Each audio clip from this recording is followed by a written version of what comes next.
So I was at Fantasia Festival and I saw some movies. I'm going to talk about them now. Wow. The first movie I saw was Popran, directed by Shinichiro Ueda. And the reason I saw this is because it's the same director as One Cut of the Dead. One Cut of the Dead is a movie that everyone should see. Don't look up anything about it though. All you need to know is that it's a comedy horror zombie film that's shot all in one take for the first 45 minutes, and make sure you watch past the end credits. It's pretty clear that One Cut of the Dead was lightning in a bottle, and we're never gonna see anything to that level of quality from this director again, but I'm interested enough in the director and his films to at least continue watching them. His previous film, Special Actors, wasn't great, but I still enjoyed parts of it, and yeah, this film, Popran, is about the same. The concept to this film is pretty humorous. Basically, the main character's penis flies away, and it's flying around really fast, and he has a limited amount of time to catch it before he loses it forever. It's very silly, it's very stupid, it's a great starting point. However, what really drags this film down is that the writing and acting are not great. Much of it feels relatively unprofessional and sloppily improvised. The film's soundtrack isn't terrible, but it often feels inappropriate in tone. This film has genuinely funny parts here and there, although it's not exactly the uproarious comedy it thinks it is. An improved pacing would go a long way for this film. The movie needed to be more outrageous, and things needed to move along more quickly. Anyway, strangely, I did not hate this film, but it very much felt like a missed opportunity. Some parts were silly, some parts were really lame. I didn't hate watching it, but I'll never see it again. So check this one out if you want, and I'm giving this one a 5 out of 10. Thank you. Another film I saw was Deadstream, directed by Joseph and Vanessa Winter. These two are also directing a segment in the upcoming VHS 99 film. Deadstream is a comedy horror film following a disgraced live streamer, and he decides to live stream him spending the night alone in a haunted house, and that's pretty much all you need to know about the plot. I personally really enjoyed this film, and I found it very funny. It has great editing and a super fun personality. The main character is intentionally pathetic and obnoxious, and it makes for a good satire on internet culture. And unlike most films where the internet plays a key role, there was actual thought and effort put into what and how things were shown. We get real-world explanations for things like changing camera angles. It was pretty well thought out, and I really appreciate that. The least accurate representation of internet culture in the film was probably the live stream chat that shows up every so often. And don't get me wrong, what's shown there is very funny, but part of me wishes that it was faster and more active and had more emote spamming. That didn't feel super authentic, but it didn't ruin the film for me, and it really served its purpose comedically. It helps that this film doesn't take itself way too seriously. There is a clear level of self-awareness in its presentation. In another film, I might be bothered by the main character's seemingly endless supply of GoPro cameras, but in this film, it's clearly part of the joke. This film is also fairly well-paced. There were moments where I caught myself feeling like, okay, something should probably happen right about now, or otherwise I'm gonna get bored. And sure enough, within 30 seconds, the pacing would pick right back up again. So yeah, not perfect, but it works really well. There are some shots in the film where the danger doesn't feel as much as it's implied, but overall the horror elements work really well for what it's going for. The effects in this film are practical, and most of them are actually pretty fantastic for what they are. This film has blood and gore, and it is a very fun watch. So yeah, check this one out whenever you can. It will be on Shudder in October, I think, and I'm giving this one a 7 out of 10. It's closer to an 8 than a 6. Another film I saw was a Korean movie called Chorokbam. I chose to see it because it had won some awards and the footage looked interesting, but this movie was pretty disappointing. As expected, there were some really great visuals, at least occasionally. There were some shots that had great framing and lighting. The film also had some great performances and some good music, but ultimately what really drags this film down is that it is slow, pointless, and frustrating. Most of what is shown in this film just feels irrelevant. It is very poorly tied together, and it is a very forgettable film. One aspect that really stuck out to me was the comedically horrendous Foley mixing. Like, if someone's eating food in a scene, their mouth smacking noises will be louder than the people talking to them, and there is no indication that this is done intentionally. There is a very seriously toned scene with sad music, and the tone gets ruined by hearing the character loudly slurp their drink. Much of the Foley was out of sync with the visuals, and there was also an awful car screeching sound jump scare in the film that was pretty deafening. It is genuinely crazy how terribly mixed the Foley in this film was. In most films, Foley doesn't stand out enough to mention, but in this film, it is particularly horrendous. this. So yeah, skip this one, there is no point watching it. And I'm giving this one a 4 out of 10.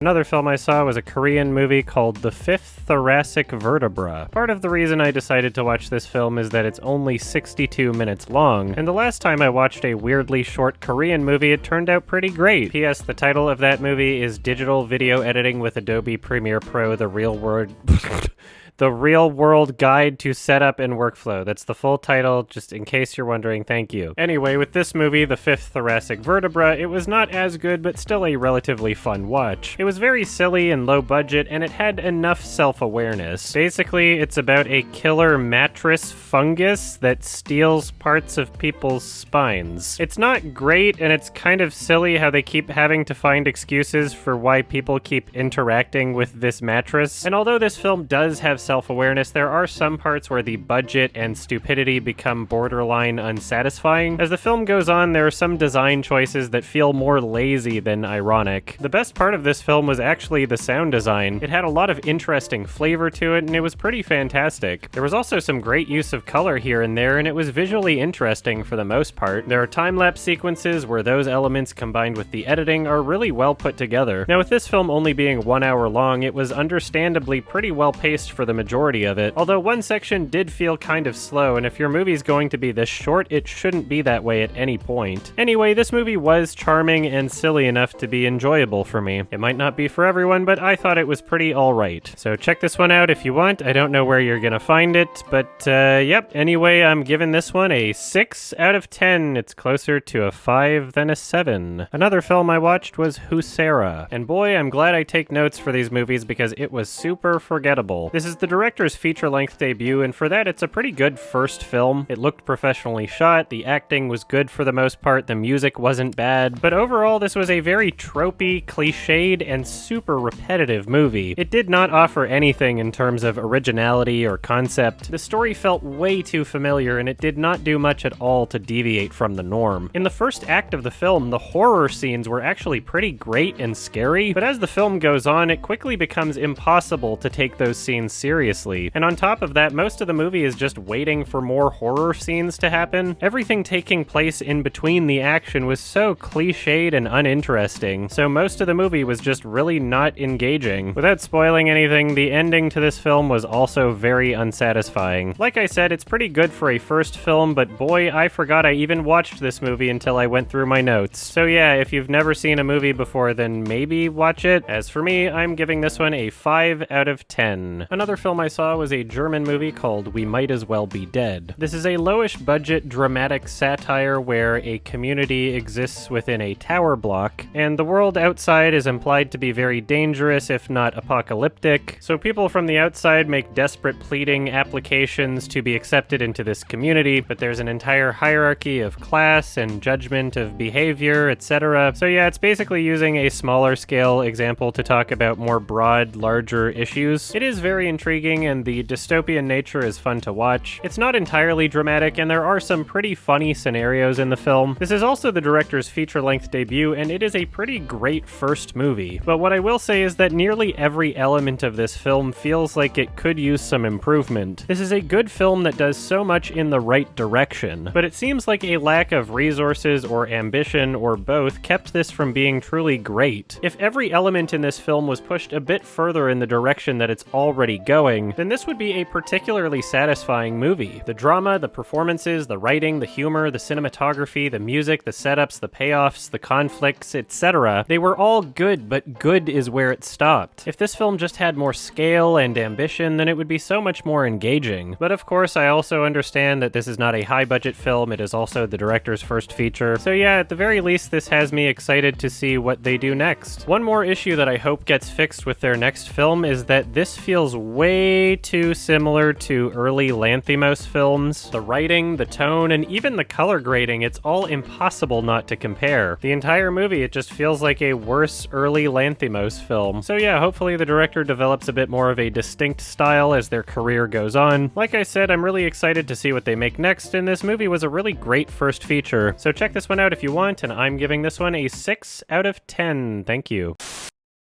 Another film I saw was A Life on the Farm, and the reason I saw it is because it was made by someone in this community. And no, I do not automatically watch every movie that everyone emails me telling me to watch because they made it and they want my feedback. Please don't do that unless you are being accepted at a film festival that I am already attending. Anyway, this is a documentary about a farmer named Charles Carson and his strange home movies that he would routinely film and edit and send to others in his community. Now, this is not a bad subject to discuss in documentary format, and in terms of presentation, this film is pretty well put together, but unfortunately this was yet another documentary that really felt like it had no business being feature-length. This movie is not poorly made in any sense, but I really wish it was more interesting. If anything, it made me want to watch the actual home movies that they're talking about in this film, although now that I'm trying to find them, I have no idea where I'm even supposed to look. If this film were cut down to 30 minutes, then I probably would have enjoyed it more. And the film's length is only an hour and 15 minutes long, but it still feels so stretched out. It didn't feel like it was telling a full story, there was no narrative journey, there was no sense of where it was going. It was an interesting enough subject that I'm glad to now know about it, but the film itself did not carry my interest throughout. Much like the trailer, the music often insisted much more than was actually shown. Again, from a production standpoint, the filmmaking and editing are not bad, but as an experience, it unfortunately felt pretty empty by the end of it. This was pretty good for a first feature, so keep at it, and I wish you growth and success. And I'm giving this one a 5 out of 10. I also saw a short film called The Blood of the Dinosaurs. This is an 18-minute horror comedy weird thing. It's really trying for the creepy, disturbing humor vibe, and for much of the film it hits it pretty well. In some ways it feels reminiscent to Too Many Cooks, although it's definitely not at that level of memorability. There are some not-so-perfect editing choices here and there, and I wasn't really a fan of the stock children sound effects. However, this film's runtime helped it remain short and sweet, and although it wasn't perfect, it was entertaining for what it was. So yeah, check this one out if you want. It is pretty ADHD at points, and it's over before you know it. And I'm giving this one a 6 out of 10. Another film I saw was a Korean movie called Seire?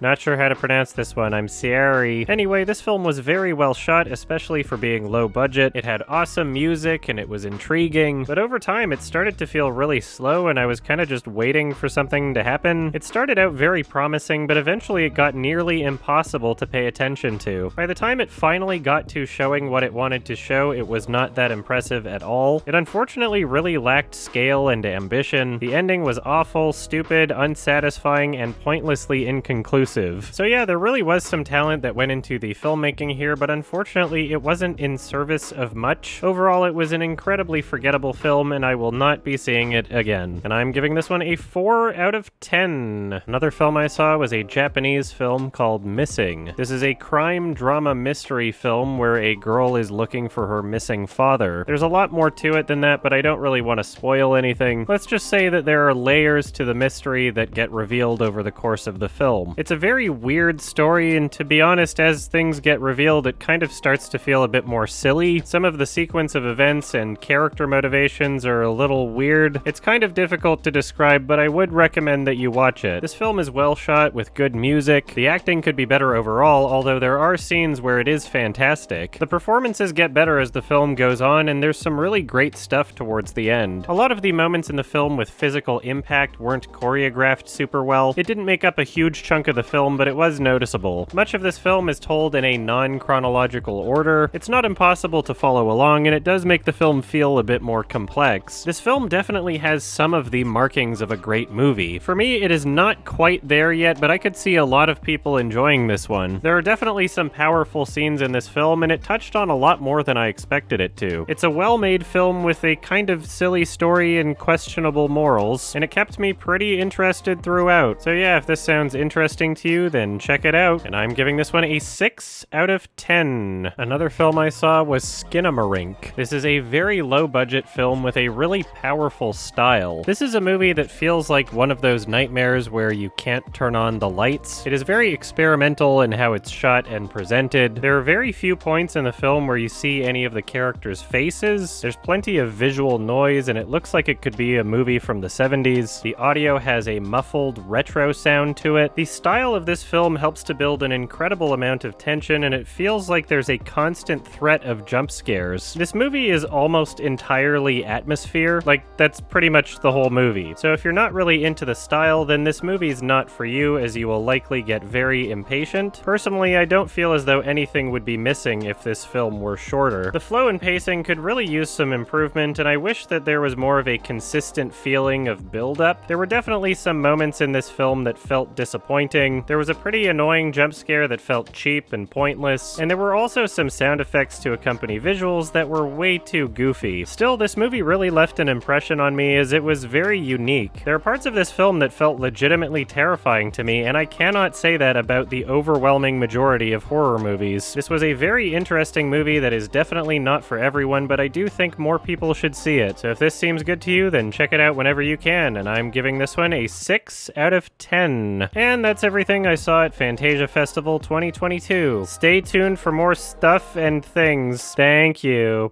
Don't go in the same spot! What are you doing? This is my side! Get the fuck away from me! I'm gonna go over here. Don't follow me! We're trying to be in a team! We're trying to be in a team! Go to different places! Oh my god! Go to different places! Here come Daddy! You people I was suck! so close. You people suck so much!